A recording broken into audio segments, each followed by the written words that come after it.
المهندس الشاطر اللي بيطبق معايير إدارة المشروعات صح أقرب إنه يكون سي او صح، أو أقرب إنه يكون سي او شاطر.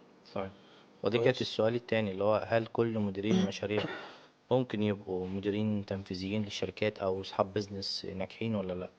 بقى طيب عاوزين نفرق ما بين برضه صاحب بيزنس ناجح ومدير تنفيذي أو رئيس تنفيذي أو أيا ما كان المسمى، عشان تعرف إن أنا عندي تحفظ على المسميات وسهولة احنا المسميات هنحرر في المصطلح زي ما بقول. مصر.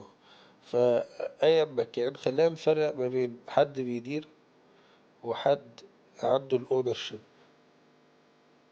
أنا من المدرسة اللي بتفصل بين الاتنين، أيوة. أو أو بشوف إن ده واجب الفصل، وبسميها فكاهيا كده إن صاحب الكورة مش لازم يكون بيعرف يلعب. اه. ومش لازم يقف جون، عشان آه. بقول لك صاحب الكورة بقية المثل ما بيقفش جون، مش لازم يقف جون، لازم يلعب بس مهاجم. ممكن يأجر الكورة، يأجر الملعب.